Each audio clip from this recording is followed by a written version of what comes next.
Hello everyone, I'm Gill Hobbs with my next technique video, floating colour for shading. To make you feel better, my floats aren't always perfect. Over the years I've learnt lots of different ways to float colour to give an illusion of dimension. But today I'm going to try and pass on some very basic information. I've watched myself carefully when I float. Putting what I do into words is quite hard. Sometimes I float in one continuous stroke. Sometimes I do lots of smaller strokes. And sometimes I go over and over a wet float until I'm happy with the effect. This technique basically takes part of a design back and behind another element of the design. By adding a darker value colour up against the joining line, producing a floated colour that is blended with water and gradually fades from paint to clean water. This creates a shadow. Learn how to load and blend a brush and to follow a line to give an illusion of dimension. Today I'm using a variety of greens, but any combination of colours will be okay to practice with. Paint used today: DecoArt Americana, olive green, medium Hauser green, teal green and the floating colour black green. I'm also using some quirky Christmas tree designs on base coated cardstock. These line drawings are available to download from my blog, and step-by-step instructions will be uploaded to complete a basic Christmas card design. A freebie for everyone to use. The link is also in the description box.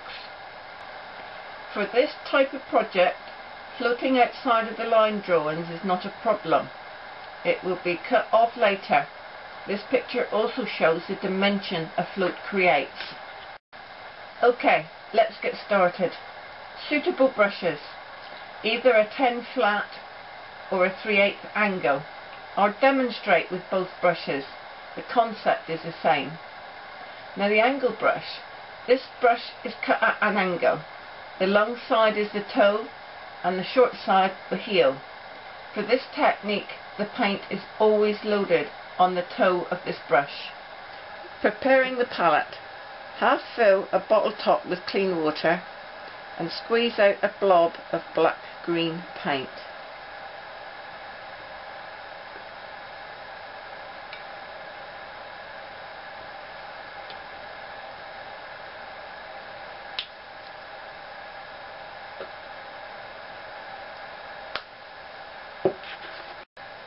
Rinse your brush and lightly dab the brush onto paper towel to remove excess water.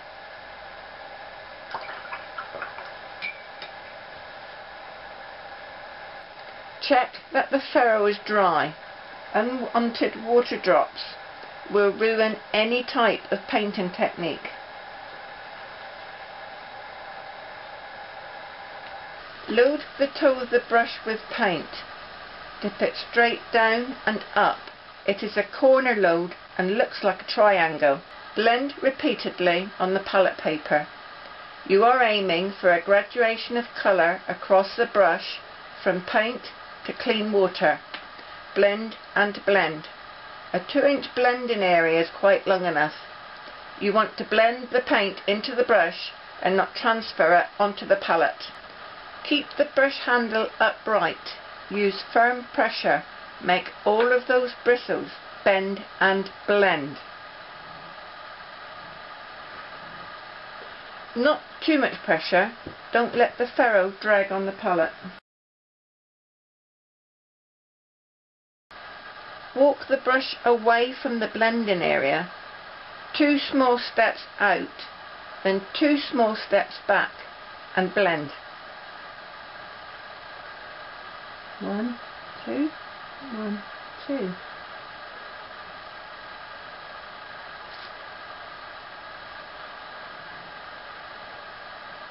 With pressure, bend the bristles onto the palette and take a look at where the paint is on your brush. It should still be a triangle of colour which is creeping approximately halfway across the brush and up one side. If not, add more paint and repeat the blending.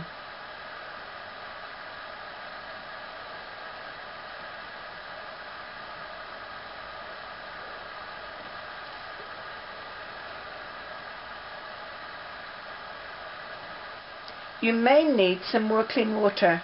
Carefully touch the heel of the brush into clean water and blend.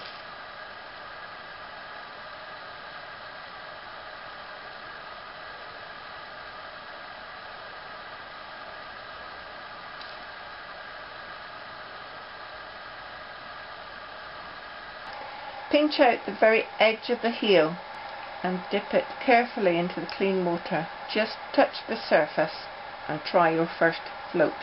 Keep the brush at a 90-degree angle to the line. With approximately half of the pressure used to blend, the colour side of your brush is against the line. Pull the brush slowly towards you, either one continuous stroke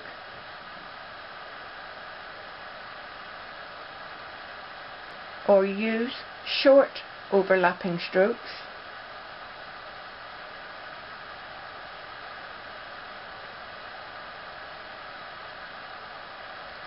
Or go over the float a few times.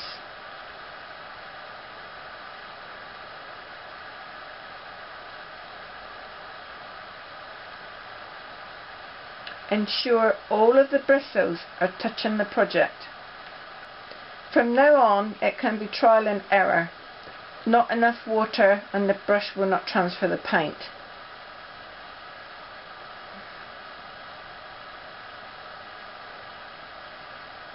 Dip the clean side of your brush into clean water, blend and try the float again.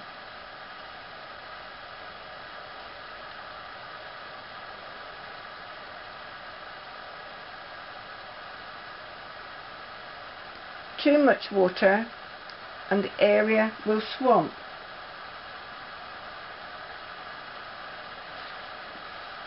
Dry the area with kitchen roll. Rinse the brush and start again.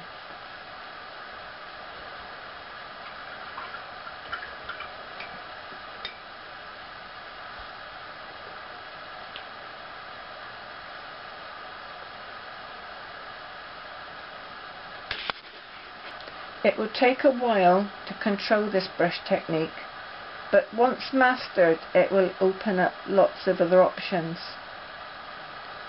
Practice is the main key to unlocking the dimension door. Floats can be redone if necessary, dry and float again.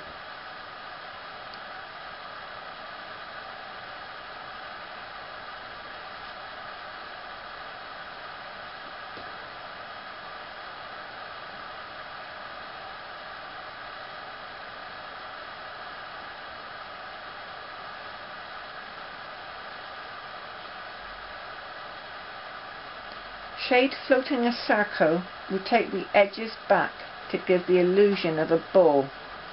The strokes are shorter.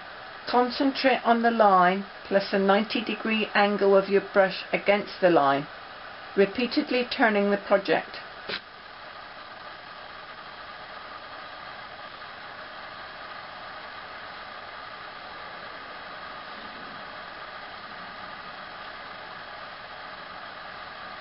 The brush will pivot slightly. Each floating stroke should land and take off like an aeroplane.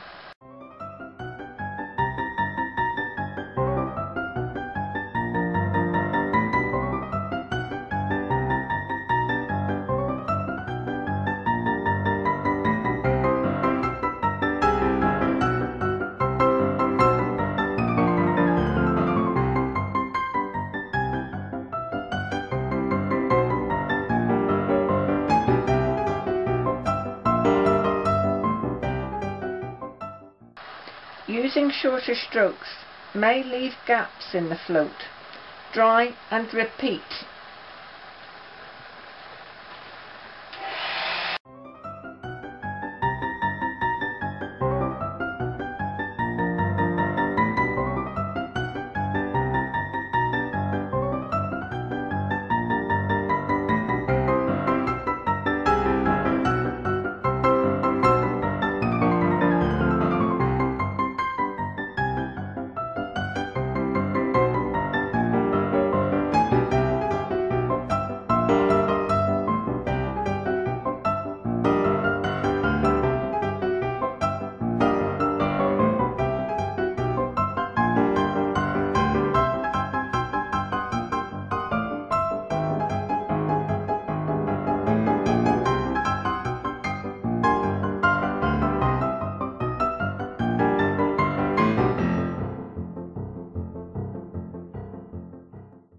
floating a design with corners. This is when it's very important not to go over a wet float. To give this pot the illusion of roundness, it needs shading on 3 sides.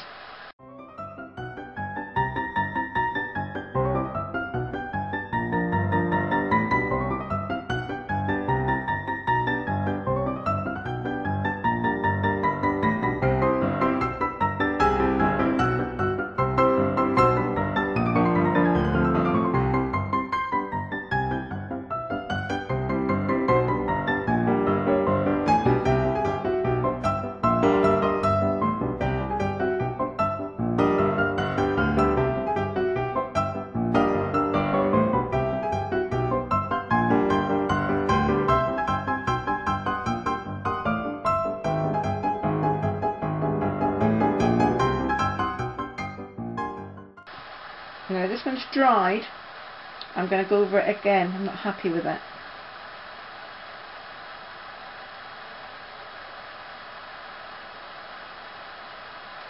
There we go, I'll try that.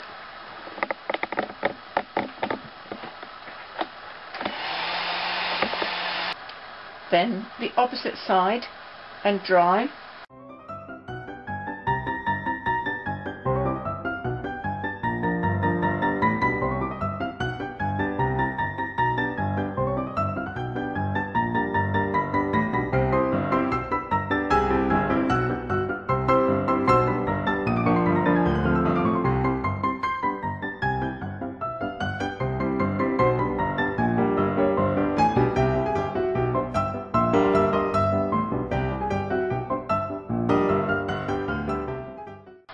I'm not happy with this one either, so I'm going to go over this one again.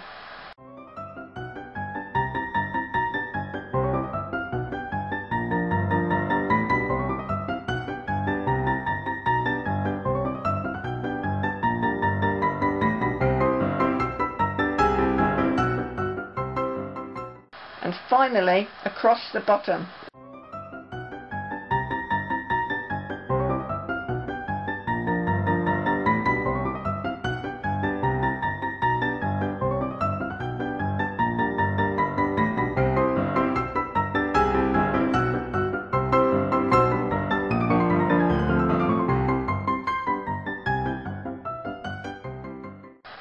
If I floated all 3 sides, one after the other, I would wipe off part of the previous float and transfer paint to the clean side of my brush. But by doing it this way, you get a nice look of dimension. A flat brush is used in the same way, apart from it doesn't matter which side of the brush is loaded with paint.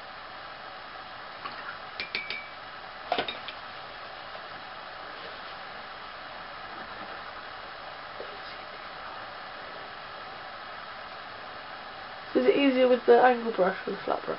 I prefer an angle brush, it's what I was taught with. Okay. But it doesn't actually matter.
Try to keep one side of your brush clean of all paint residue. Even dirty water can leave a line that will show clearly when it's dry. Have fun with paint. Until next time, happy painting!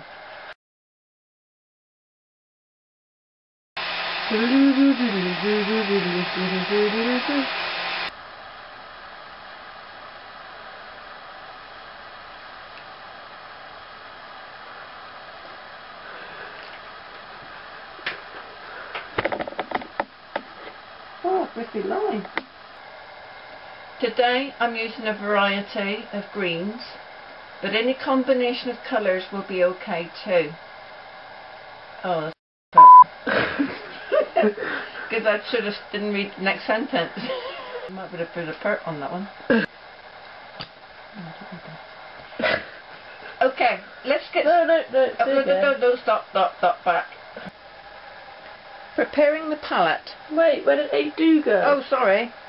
Oh, I got excited. 8 do. Preparing the palette. Half fill of water. Oh dear, it gets bad, doesn't it? 8 do. Take 2. 3. 3? Oh dear. Do, bossy boots.